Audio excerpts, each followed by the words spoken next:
Okay, so I want to talk about the game loop and libgdx, which is a game engine, or really a game framework. It provides a lot of support to make things easier, to make it easier to write games. We'll talk a little bit about how that works. Let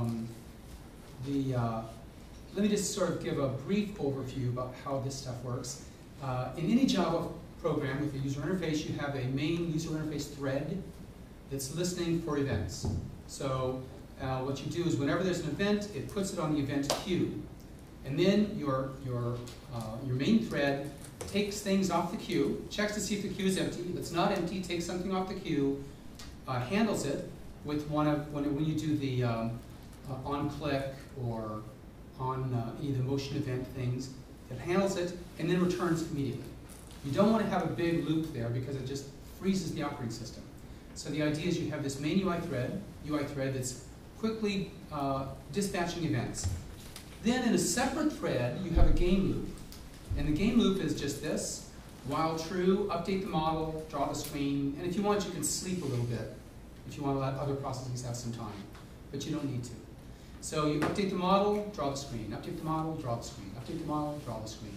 Just continue. And the update model will look at the time, usually the wall clock time, and figure out how far to move things. If you don't do the wall clock time, it's not good because of a fast processor, your little fruits would just be going too fast. On a slow processor, they'd be going really slow. So you really have to do it by wall clock time. Game engines and frameworks provide scaffolding to make it easier to build this kind of stuff, and we'll see some examples.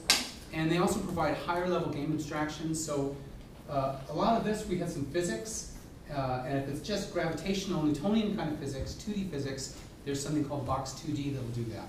If you want to do something fancier like what Sahar has with electromagnetic forces and things, then you're going to have to expand. You can't use the Box 2D. And also tile managers for writing tile games. Yeah?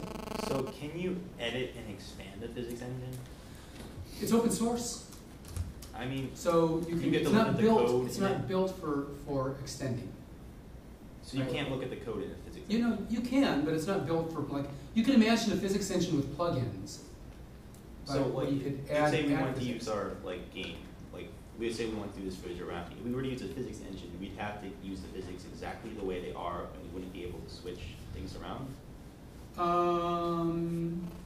So yes, that's right. But you can. But it's very parameterizable. So you could, for instance, eliminate gravity. So set the gravity to 0, so you don't have to worry about the giraffe falling. Or add gravity if you want. You can do net collision, and it'll do the collision well. You can add a force so that when the net collides with a helicopter, you can have it be the Box 2D actually figure out what will happen to the helicopter.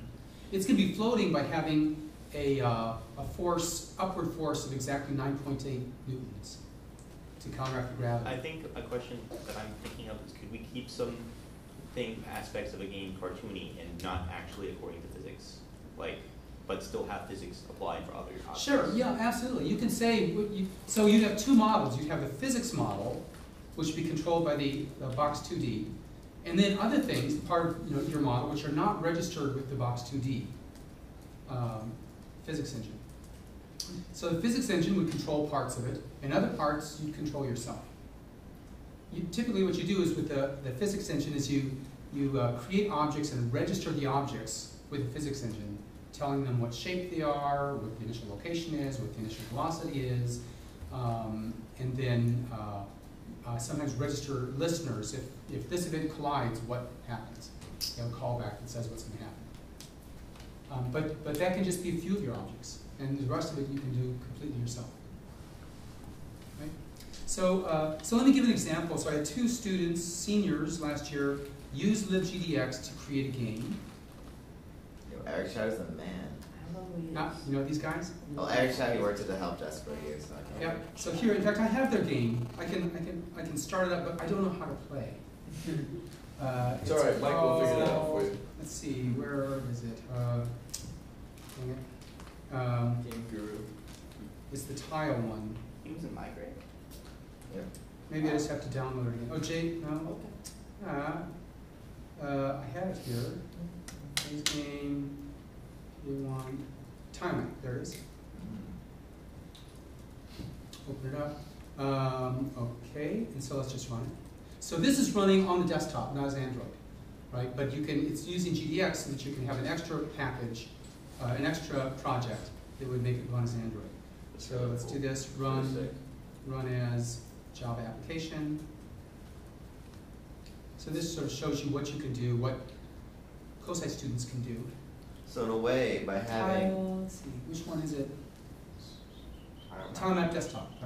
Yes. so like in a way, by having like using libgdx, you can create your own like Java file or jar file, so you can run it on like operating systems, and then you can port that into Android. So well, the So it's idea like behind libgdx is multi-system. it has wrappers. So rather than work with a native Android or native Java or IOWG, different kinds of 3D toolkits, it has its own wrapper and with different backends. Right, so it has a backend for Android, a backend for Joggle, which is another Java or OpenGL package, and another one for another GL package. So it's very clever by putting the correct jar file in. Right, that one determines which of the backends you're using and which platform it runs on. So that's So it'll amazing. run on all different platforms. So here, let me run this anyway. Or try. Here we go. So like, why wouldn't Apple do something like this if it allows for multi-platform? So here's start game, only one level. Here we go. Okay, you gotta build. You gotta build. But I don't know how to build things. I don't know how to build do a this. tile. Build Dude, it, they build build a a tile tile. thing. They build a tower game. Put the tiles. You're gonna lose. How did you guys know this? You're gonna lose. But It's tower a tower defender. It's a I tower know I need the defender. tower, but how do you make the tower? You just click on the tower. Click on the tower. This one? Yes. Oh, okay, fine. Place it. Power's so Like, good. place it No, don't put them in the middle. Put them on the sides. Put them on the sides. I'm done. What's going on? You guys know this stuff, huh? I don't. Pencil radius. Okay, I gotta play This shows how it goes. Yeah, there There you you go. go. Let's go. Let's go. That's what you're doing. Okay, you gonna play? Yeah. Somebody else can play. Here, I think I Just lost tell all Tim the what time. Tom, let's go. How do you restart? All right. No, restart. So here, so let's see. I'm so excited to say tower defender. Run. I wonder if there's run more than as. one tower. You just gotta know how much distance that tower is. Yeah, that's the other thing you have to know. So I it's think on- it's you gotta find sensitive to like upgrades attack and before you something can. else. That's the trick. So gay bear. Put it right next to the road. Okay, right. Like a couple spaces so that it has like. Alright. So this is interesting because it's a game they built, and now we have two people that are going to try to play it who've never seen the manual. But we've seen this in We played like thousands of these. We played thousands of these games. Yeah. Everybody knows how to do this? Yeah. Okay. Wait, why? That's cable Why are you picks, building actually. there? You guys are total noobs. You gotta take advantage of the space between. You don't get to spend time on this. That's not how you play this. I can make as many towers as I want. Shut up. There's no cap, there's no like. Yeah, there's cats up in the You wanna be right able to corner. fire multiple. Upgrade the towers. Yeah, not upgrade. time. You should have like a certain amount of towers you can. Oh, sick. Yeah. Hey, you guys are having fun, but explain it to us. Oh, okay. Okay, so now what's going? So here, Is that here's it? someone who's never played a tower defender game. How many people have never played tower defender games? A few of us. Okay, so how's it work? Explain it. Okay, so Oh, I can raise my towers as I want. so what happens is the enemies come this way. Yeah. And what you have to do is build these towers that will like automatically shoot them as they go by, so that they don't go to the end. I see. And the No, traditional that's these are not like how you resource want to play constrained the games game. where I can as you kill them, I you can get pull more it There's up money, and it doesn't have that stuff. you get more money, which means you get So more why don't you put power. this on the wall? That's all it takes. You got might be later, able to you build got these one two, one more. And then One as more. you kill more, Can't build you more. get more money, so you can No, I build can a build third as one. many as. And then you can upgrade Wait, your there's no towers. money? I see, I see. But you can build as many. No, you have less You build score the tower, though. the tower Not automatically long. fires on the front. And- Todd You is should have a useless limit. as an explainer, I'll say It that. lowers. All he can do is play. George, right, the You more pick towers, one thing. or It the lowered more the money up there. defenders. Yeah, I saw there's no more score here, but look, it doesn't matter, the game's over, there's only one level. You That's lost. That's right, there's one level, so you can't play. Okay, so now, so what are the objects, what's the model? What model do you need here? What? 2D. Oh, that's What? pretty cool. Oh, full screen. All the towers. Full screen looks actually pretty nice. How did you do that? I Maybe it'll run on hit the- the plus sign. Okay, so what's the model? XY. I would say yeah. What are the so what's the game space? That's why. The board. The board, is it continuous or discrete? Discrete. No, it could be continuous, cause like the enemies are. Sometimes they, if they exit, they enter again. But the enemies seem to go block by block, And and they the don't. block counts as a Yeah. Actually, let me start it over, so, you know how to restart? You I know don't yet? think you can. You can just have to rerun it. Maybe there's a button to show the next level. No, there's no, Yeah. there's no level Probably like- though. Okay, let's just rerun Why it. did they stop programming? I wanna play the next level. Yeah. Code's available. Yeah, The thing But that you have to buy the game. Hours to work. Can I extend upon the game? go. Okay, Take upon their. so let me start it up. So there's a couple screens, right? There's this, count the screens. There's this initial one. Should be starting up sometime soon. There we go. So there's a screen with a start game button, and then a level select, the communist choice. Okay, continuous or discrete? It looks pretty continuous to Yeah, me. continuous. It's true, the enemies are moving continuously. Yeah. Enemies I think moving that's just an continuously. animation Okay, thing. I think fine. it's an animation. That's an animation thing you can do. Right. Doesn't mean that it's not. That's true. It could be that they move here and they Motion animate meter. smoothly. Yeah. Your health bar, oh, it does go down eventually. Okay. That's neat. So aren't they gonna start shooting or something, the enemies, what's up? Or No, just- you No, gotta- they don't you gotta shoot- build the tower. You do have to shoot them, but I'm, I see. you know, this is a newly. These are just birds. Oh, I see, every time. Okay, they so leave- what are so the game space is You're dying. XY coordinates. Wait, I wonder what happens when you die. You lose hearts. No, but what happens when you die? Oh, yeah. Oh. Back to level select. Note. So this is, over. oh good, so we can I don't play think it they that wanted way. them to win the game. And, So basically you just Game have for to babies. So the only way you can go back to level select is die. oh, that's not even working. Froze, freeze. No, I think it just doesn't. Looking at your game. I think it just doesn't work. Okay, Hey, so, you can so what are the allow one objects? So the game space is just a limited XY grid, whatever size it is. And then what are the objects that go on that? Bats. No, they're not Bat? bats. They're like Tower. Like monsters. Eagles, whatever they are. There's Bats. lots. So there's Slots, towers, yeah, it's a lot of tech. bats, towers, You need grid, Towers. like you have Oh, your blocks. the places you Blocks. can build on, places they can. right? So there's the on. blocks and that where you can build on, and towers, Pathway. bullets. bullets. I don't think bullets are objects. Bullets are just You saw animation.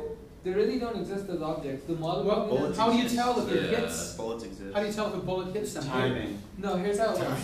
This is my personal theory about it. The model has absolutely nothing to do with bullets. All it has is a radius and a time constraint. And when the bird comes like within a certain radius of the tower, within a certain time, that's how many points. But how would the view know that? I'm getting Because there. it automatically. I'm getting there. Thank you. So then what happens is when you go to the view just takes the interpreted data from the model saying, okay, so a bird's gonna pass from here to here in this much time, there's these many towers, so it's supposed to be raised this much. And the view just throws at us this image of like bullets going by a certain rate. So you mean you don't, the bullet doesn't actually hit? It's not something that actually exists, it's just an animation. Well, that's one possibility. That is a possibility. So if we're just showing Why the would same you make bullet it in. exactly? Because there's no option for it to miss. I mean, Yeah. actually, Exactly. you're probably right about that, because in most tower defense games, you just see someone throwing something. Exactly. over It's it. just Oh, so a the tower repetitive can't action. miss? There's no point of like making another object called a bullet. I mean, you could in some games. You could do it that way. Well, except for the, but you know, are- except the the view is gonna be calling the model to redraw the screen, right? And how does it know where to draw the bullet? How does it know? The view just I don't think it does. The The view view doesn't just have makes any information. a little yellow line between the tower and the what's it called? A little yellow stripe between Yeah. the Play it again, tower play it and again. bat and just moves it back and forth. Make a tower. Well, I think the Tower. tower's How do you make a tower implementing, here? I think the Yeah. tower's implementing something, Place it in the middle for all. frozen. Such a Frozen. bad game. I think you. Oh, you know, like maybe I can't make it big. Yeah, probably gonna play it small. I think it doesn't like being big. Well, I feel like the bullets are actually like the trace algorithm, where it's like find the shortest distance from tower to enemy, and then it keeps updating that, and then it gets closer and it hits the So enemy. the tower just has there's a bullet in flight flag, Yeah, and the view knows how to animate. yeah, because there But, could be but two it would different still have to know towers. when the bullet left. Yeah. Because it's saying I'm drawing this time, it has to know when the No, bullet So the left. bullet in flight, which left. And also what angle. Or do they always go at the same angle? Well, no, they don't go at the same angle. Build a tower. Make a tower, Alright, let's watch. make another tower. Why are we arguing over this? We Make can another just read the tower. source code. That'll be We homework. can, no, we can. Okay, so, do you see any, Oh, it knows the direction of the enemy and fires in that direction. Yeah. But it's not a specific direction. It's just a few It underneath. seems like they're Notices missing- it, it notices it. they're missing, there's some bullets missing. Yeah. Yeah, there are they're bullets missed, missing. missed. Notice missed, that the bullet never missed, crosses a Yeah, certain I saw. distance. Notice that a bullet never crosses a certain distance. Hit, oh, Wait missed. till it goes down.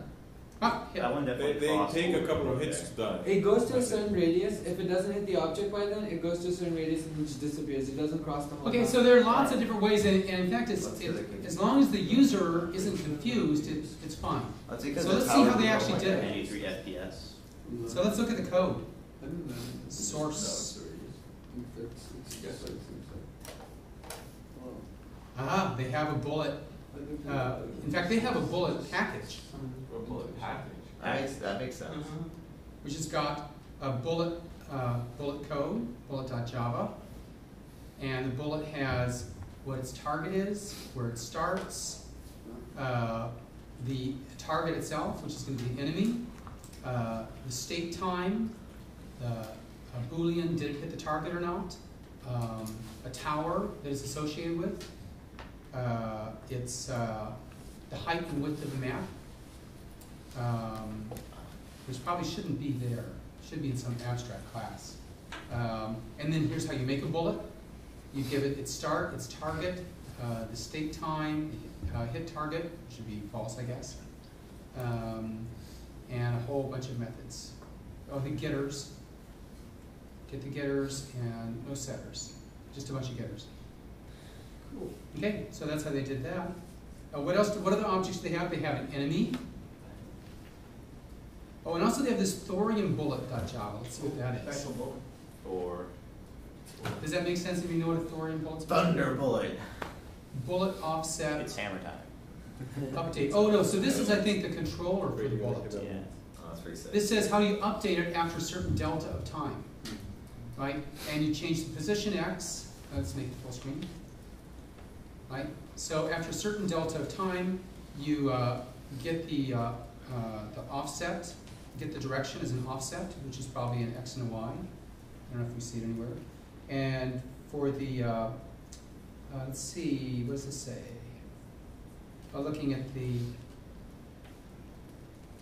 yeah, so it's changing the position based on the velocity on the delta of time, and x minus target dot get x. Oh, it's in that direction. So it's there, here you are. X minus target dot get x, x minus y minus target dot get y is the direction vector, multiplying by delta time, multiplying by velocity. So it's just moving that way. And they're saying it. This is really. They didn't have to have all 4 cases. They could do it with 1 case. But basically just go toward it. Yeah. And yeah, so this is has the update, so that's what it is. Excuse me? Yep. How would they deal with it in just 1 case? What's that? Why? How could they avoid the situation in 4 cases? Well, if you notice, all this code is exactly the same, right? The bodies are exactly the same. The only thing that differs is the test. You So can just just do it do in this one. on or. Because- Yeah. Or, but the ors come out to be true.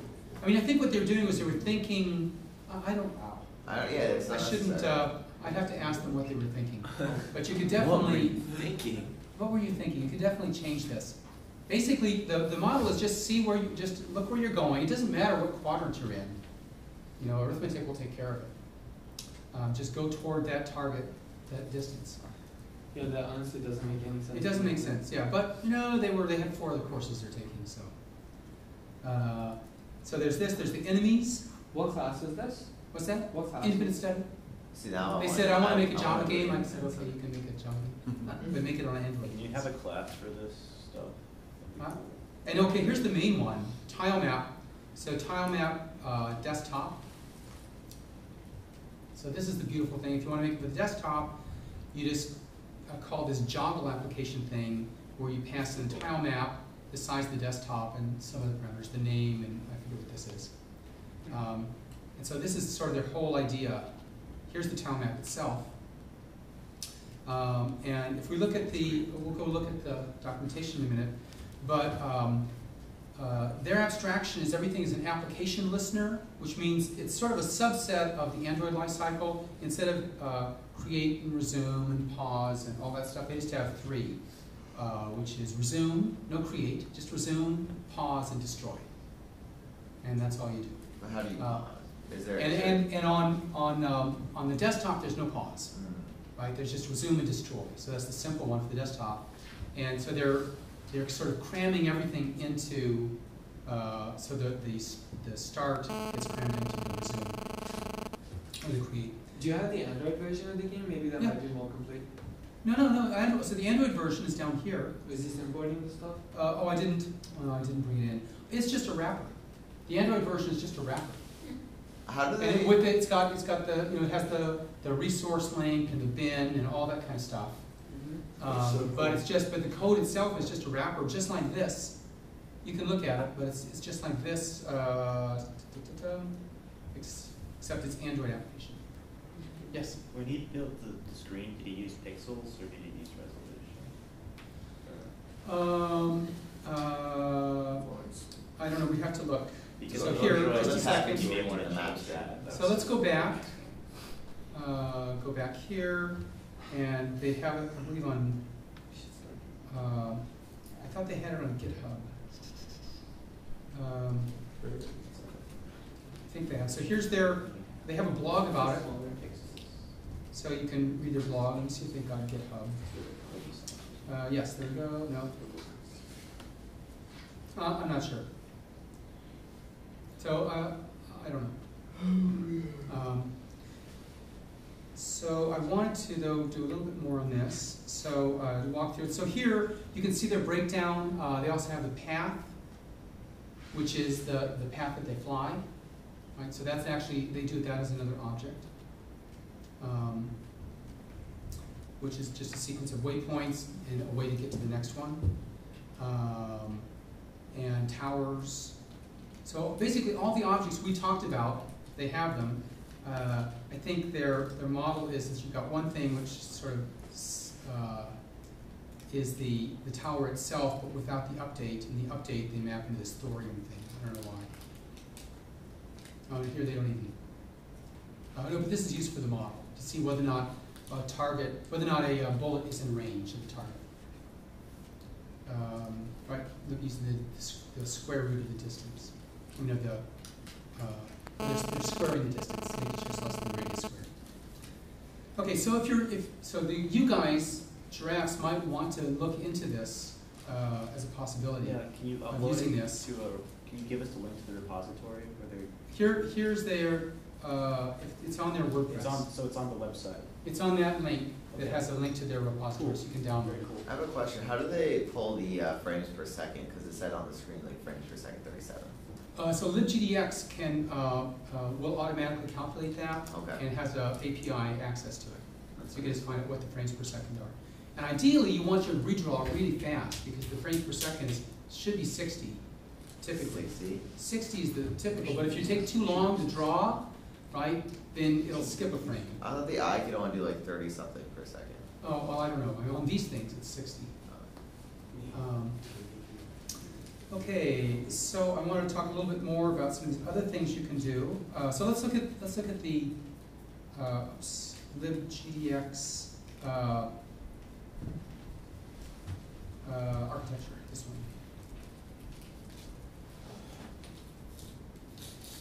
So the way they have this work is they have an application framework. So they have this thing, application and application listener. So you make something, well, like they did, which has an application listener, which implements resume, pause, and destroy. And that basically, resume loads in all the textures and the bitmaps and everything you need, all the sound files, puts them in memory. Pause stores everything that isn't automatically stored, and destroy, frees up all the resources. The graphics module, they also have a graphics module which has something called a render listener interface. And the render listener has a surface created, surface changed. So this, when you first make the surface, you call surface created. That's initializing the background and all of that. Surface changed if the size, if the screen size changes, so you have to allocate a different canvas size. Render, this is the draw loop. This is where you update and redraw. And dispose is where you get rid of any resources. Okay, and then you have all of these kinds of things, special classes for pix, maps, textures, fonts, meshes. We'll talk more about meshes when we do OpenGL 3D stuff later. You can also, so all this is built, actually the 2D stuff, even the 2D stuff is built using OpenGL, which is a 3D rendering system, but you just do projection, orthogonal projection from the top, and it's 2D. And it's so fast, they just do, all the 2D is done in 3D, just looking straight down, yeah? Do you know to what extent the APIs you use here are the same ones you would use if you were writing straight Android, for drawing and so on? Objects that points to surface. Yes, so you're using, so Android has an OpenGL package, and this is a wrapper around that package. So that it's a little bit different, but it's wrapped so that the wrapper converts it to Android or to Joggle or to the other ones. So there's slightly different calling conventions, but conceptually it's the same. But the order of the arguments, order parameters and stuff is a little bit different. So I guess the documentation for that stuff you would have to get from them, not Yes. from Google. Yes. Yep.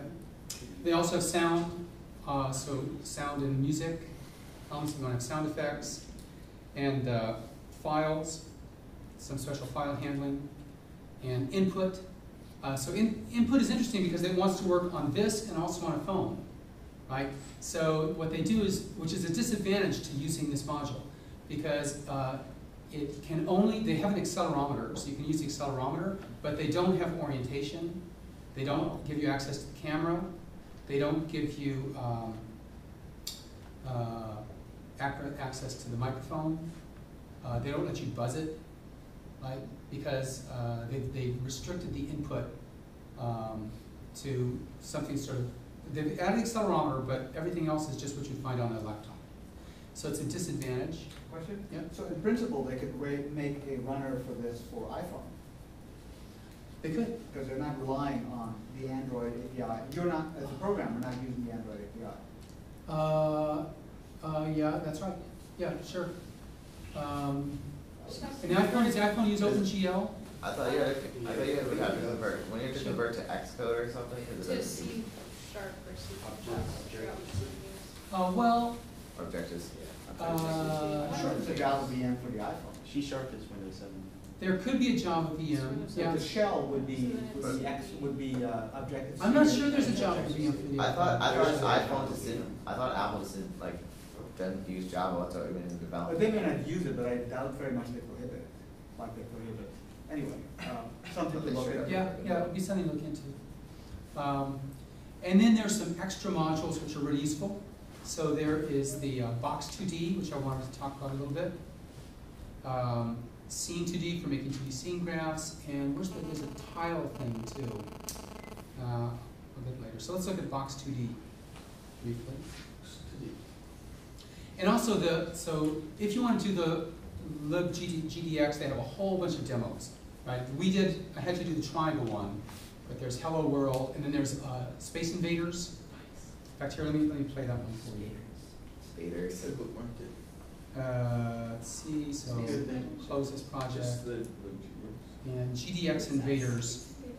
GDX Invaders run as application.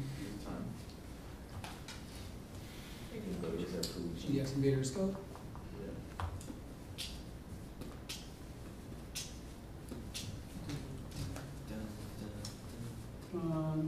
It's a little bit slow. Okay. Yeah, music. Yeah. Nice. Oh.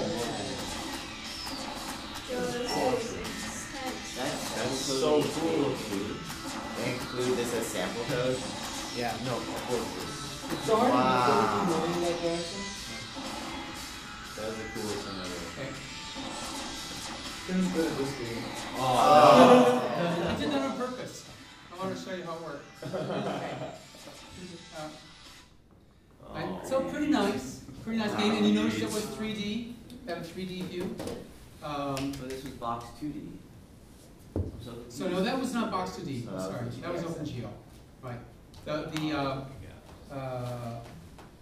Which was Box 2D? Crazy thing. View. That's a good question, is Box 2D only doing 2D It's physics? doing 2D stuff, Ah. 2D stuff. Well, if you look at the, so exactly this kind of thing you were talking about with, that Jeremy was talking about with throwing the ball and knocking out a box and having it fall and having it tip, it's exactly what Box 2D does. Is there a Box 3D in the universe? I don't know if there's a 3D physics engine for Android. I'm sure there will. There's Bullet, so the one I showed you before with Blender, that uses Bullet, which is a really nice 3D engine. There's like 3 or 4 really nice open source physics engines. Got it. Bullet, ODE is even better, I think. And they all do more or less the same thing? just They do more or less the same thing. Yeah. Basically, you register the objects, you tell them what the initial configuration is, and then you tell them that you advance time, and they just make things move. And you have to say how bouncy things are, you How know, heavy they are of mass? what their mass is, what their initial velocity is, what the force of gravity is, Sweet. what the shape of things are, and it just and it does, you can also say whether or not it's a rigid body, meaning it can rotate as orientation can change, or does it have to stay fixed in orientation, right? Which is easier to simulate. And sometimes it's nicer. You don't want your cars falling over sideways, or maybe you do, but it's really annoying when you have a game that is too bouncy. I'm sure it's fine. Okay, so let me see if I can find the tile. Oh, here, pinball demo, 2D pinball. This is one that shows the box 2D. So I just want to look a little bit at that. Vector pinball source. Dozing Cat software.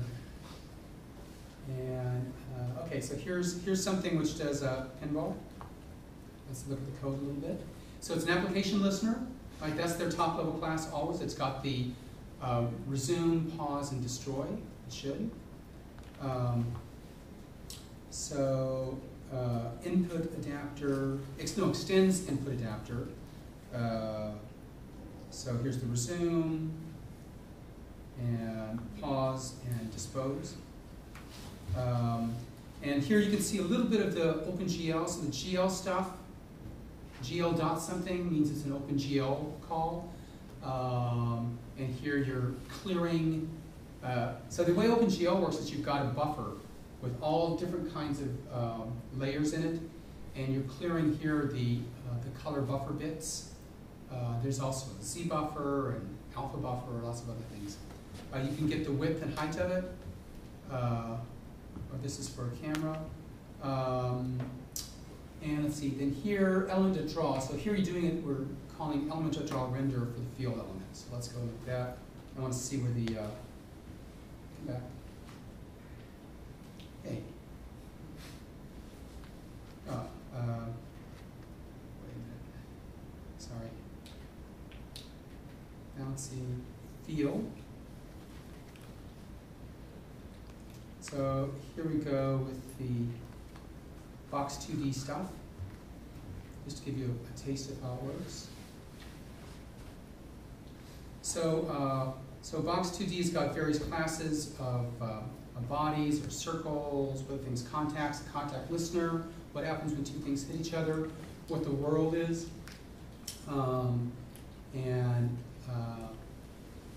down here we should be doing some, right, so here you're creating a new world object by specifying the gravity, and I'm not sure what the do sleep is, I guess that's an efficiency parameter. You're adding a contact listener when things hit each other. This is going to handle it. You are, let's see, where's the interesting stuff here? Delegate class. Up here you're stepping through it a bit at a time and processing the elements. I want to see somewhere where they actually register the elements. So a lot of it, you see, this is the model stuff where you're saying what happens after a certain interval. Changing the velocity, taking the ball away. I don't see getting the ball position. So basically you work through destroying a body. So the Box2D, we can look at the API, but it allows you to put things in the world and then access them, find out where they are, and decide what to do if they collide. And here, for the renderer, for a ball, you get its XYZ position, the radius, and color, and then call the fill circle and draw. Okay. So there was one other thing, and I'm sorry I lost the link to the tile. These guys use this tile program that allows you to make really nice. There it is. I just didn't highlight it. Here. So this is the last thing I want to talk about. Tile maps. This is for the giraffe guys and gals. This one.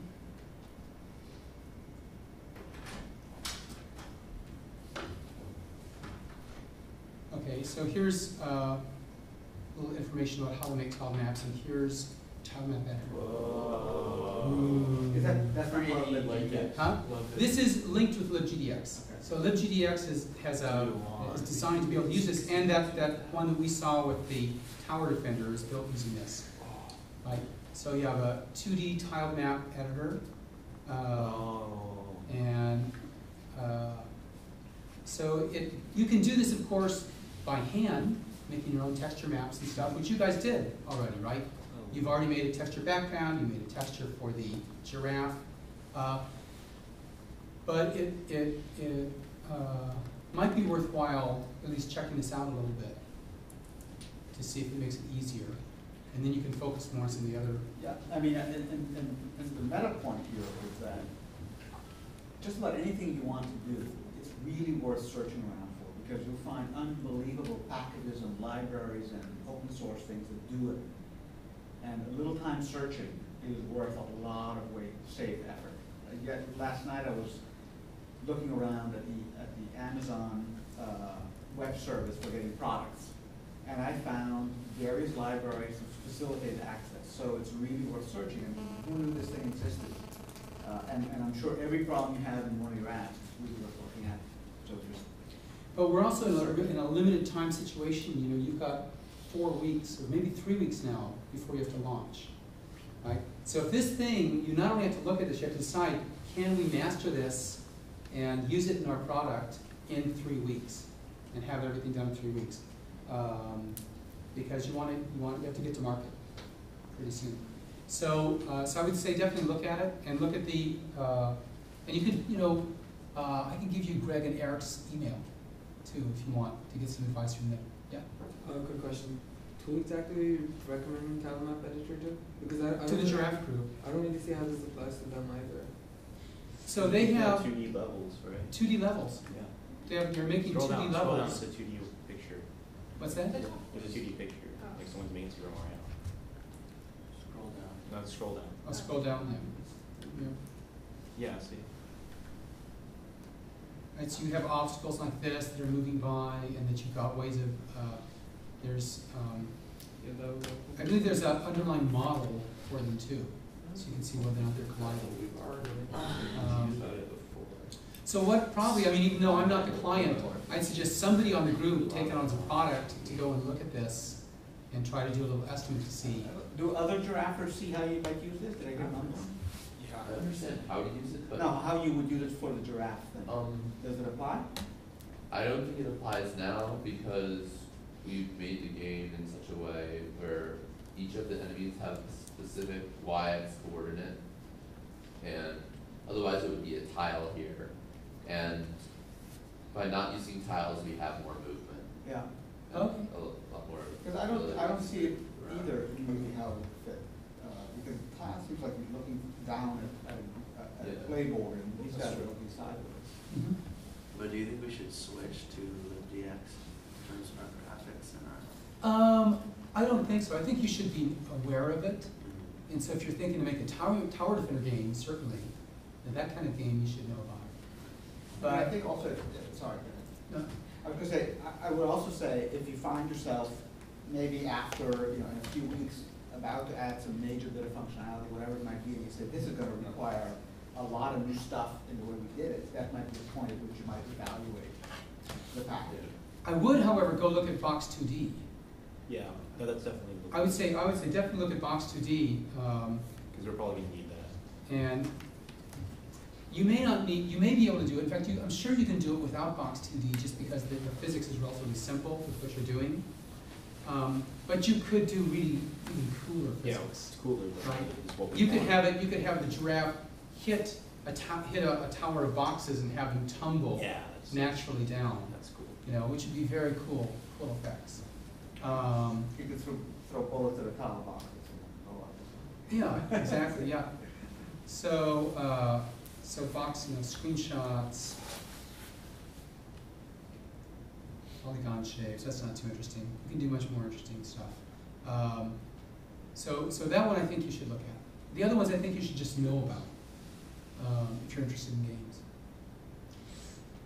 Okay, let me see if there was, last thing, yeah? I was gonna say, remembering that we're doing 3 courses, one of them is in game development, and having this in your toolkit knowing it exists, and when you leave at the end of the summer, and you see a game, suddenly you can go like, you know what, I can actually figure out how you would build this, instead of having it be a mystery, because you know about these tools. Yes, and so let's look at, the last thing I want to do is to look at that first triangle demo and talk about that. So,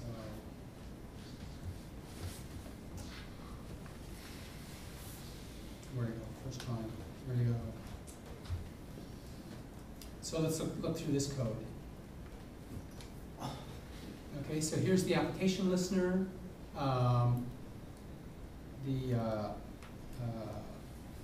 My first triangle, right, so we saw that already, that you create a my first triangle class, and to run on the desktop, you just invoke it with Java application. And down here with Android, right, Android, they have a similar kind of wrapper, right? There. Extends Android application and just initialize my first triangle. Right, so it's really very cool that way. But you give up access, low-level access to all the devices, sensors. Okay, let's look at the code a little bit here. Question? Yes? Why do you say that, actually? You're writing Java code, Yeah? and you're running on the Android. What prevents you from accessing that stuff? Because the project, you have 2 projects. One project is a Java project, which doesn't have any of the Android jars. Mm-hmm. Right? And it won't, if you ask for some Android class, it will give you an error. And then you've got the Android project, but our Android project is just that. Yeah, yeah. That's it, there's nothing more. Well, it's got, it has all the, it has a assets folder and resource folder and bin So you folder could- and stuff.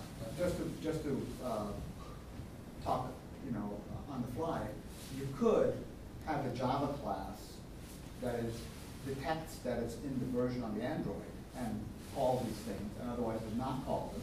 And then certain features would be, like, you could have a shake Android method in your code, which in one case is a no-op, and the other case actually calls the vibrator. So that'd be interesting. I guess you could, think of how you would do that. You can subvert their idea. I mean, their idea is you write code that's going to run on all those back ends. Yeah. And you could make it so it only runs on one back end. Well, or you could have in your Java, in the version that runs on Java, you have a class that is, Android simulator, let's say, and it has a vibrate method, and that implementation does nothing, or it makes a sound. Then you override that class in the Android version, and then in that case it I actually. guess you could look and see how they did accelerometers. Yeah. So accelerometers do nothing Yeah. in the desktop version. So I wouldn't necessarily give up. So if you love the package, and that was the one reason, I would do a little digging before you gave up on the package. Yeah. But that kind of stuff, if you're going to do that, you'd actually want to contribute it back to their project. Yeah, yeah. Right. So then you'd actually be doing some Right. open source consulting work. Yeah, and the point here is that all these packages are just code, and you can get the source code. So while you want to rely on the community to maintain it and fix bugs, on the other hand, realize that it is just code, and you can look under the hood and understand how it works. Yeah, so you can take their code and you could add these, other sensors, orientation sensor, right, and extend it. And if you could keep it and not give it back to the community, but why would that be a bad idea of not contributing it? Or what's the benefit of actually making the extension and giving it back to libgdx developers? Because maybe someone can take your idea that you just gave back and expand upon it even further, and then help the community. Could be. So there's the it's a good deed and we don't want to do mitzvahs kind of stuff. Karma. Good karma. But there's a real practical reason that will save you a lot of work. Get your name out there. What's that? Get your name out No, there. that's also secondary, so you become well known and you get more job offers, yeah? Well, if somebody's doing what you want to do, they might just do it and leave it out there for you.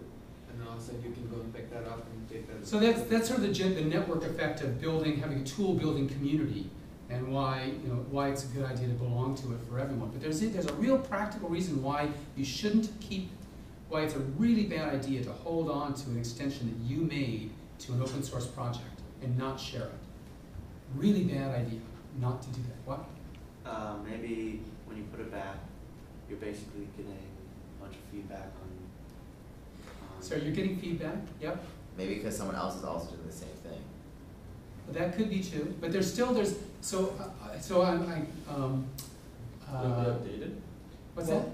If you get outdated, if you're just holding on to it. Yes, exactly. What happens if somebody makes an extension, you keep it, then somebody makes a new version of libgdx. And it could break your version. It could be, your extension could be using something in the old version, and they could break it. Then you got to go back and change your code to fix it to the new version. And wait, then they extend it again, and it's got a lot of features you really want, but it breaks your code. You've got to go on. So you've got to basically you have to keep merging. You have a parallel branch. You have to keep merging the main one in every time they make an extension. But if you give it to them and they accept it, they might not take it. Right? You actually have to say, here's the extension, would you like this? And you hope, please take it. Because if they take it, they take responsibility for it, and then every time they make an extension, they do the testing. And then you're merging early.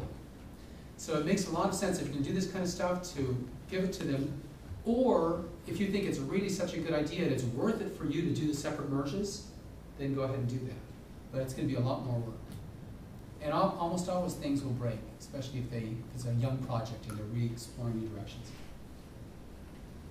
Or at least that's my take on it. Okay, 2 minutes. So I want to talk a little bit about this. So just how this thing works, and maybe you already figured it out. But here with the OpenGL, these are OpenGL calls. And the way it works is you define, the way they represent meshes in OpenGL is a bunch of vertices. So you have vertices, 0, 1, 2, 3, 4, 5, 6, 1, 1, 0, 1, 0, 1, 1, 1, 1, 0, 0, 0, 0, 0, 1, 0, like that. There, yeah, a whole bunch of vertices. And then you have faces, and a face is a set of vertices, sequence of vertices, typically triangles. So you do 0, 1, 2, 0, 1, 3, and so on to find the faces. And they're oriented. So 0, 1, 2, you go around counterclockwise and out, then this is facing out. So there's a front and a back. And the reason that's important is when you're building an object like a cube, you want to have all the front faces facing out, and it doesn't draw the backward faces. It's called face culling. So if a face is pointing away from the camera, you don't even draw it because you can't see it. Right? So it's pretty clever. And counterclockwise is the key. Yeah, it's a convention one way or the other, but I believe it's counterclockwise is facing. Counterclockwise, the board would be facing out. And you could do it, so triangles are default. You can also do squares, but squares are more dangerous, right? Because you want them to be planar. And if you're not careful, they might not be in one plane, and so you'd actually you'd be trying to draw a square, but actually be folded square. You know, if you don't do it well. So if you do triangles, there's no way, it's always going to be flat. Perfectly flat all the time. If you do squares, you get these weird kind of effects, and then it's not what you want. Will it try to do something about it, or will it give an error if you give it a square? You can't give it a square. No, you can give it a square, and it'll basically make it two triangles, but the trouble is it's going to make two triangles this way or two triangles that way. I see. So it'll There's ambiguity, right? That if you imagine you've just got, it's hard to, so you have 2 points here and then 2 points here, right? That you can imagine they're connected, they fold over this way, or you can imagine they fold down. Right? And if you just give the 4 points and say it's a square, you have no idea which one it is. So you're giving up your control of how it's supposed to look. So the other way is you just make sure that it's always planar, which is easy if you just say all the x coordinates are the same, or all the y coordinates are the same, and the z coordinates. So there's one other concept that's very powerful and used everywhere in OpenGL, which is the idea of a transform. So they get around this. Can you switch pens, please? Oh, yes, okay. You switch pins. Throw it away. Throw it away. Quarantine Good. it. And actually I'll close full screen. But actually I can't even see the board on this. Throw it away. Oh yeah, much better. So in OpenGL, typically you have a cube, you have basic objects which are in one position. And then when you draw it, the model behind OpenGL is you've got a canvas that you're drawing into, and when you say cube, it actually draws the cube, right? And the standard cube is centered at 0, 0, 0, and it's size 1. So when you say cube, boom, it just gets drawn right there. However, you can do a transform. So you can do a transform, say translate some vector, and that'll move it. That'll move the whole coordinate system. So now when you say draw the cube, it'll draw it right in 0, 0, 0, the current coordinate system, but in the original one, it's actually over there. Or you can say scale, 0.1. So that applies a scaling operator, shrinks everything down, so that when you draw it, it'll draw the regular cube, but when you actually view it in the real coordinate system, not the scaled one, it's going to be small. So using this model with just a basic cylinder in one orientation, a basic sphere, doesn't matter the orientation, basic square in one orientation, you can easily create robots like this with arms going off at different angles, and cylinders. All you have to do is you say for this you'd say draw the cube, move over here to this point, do a rotation.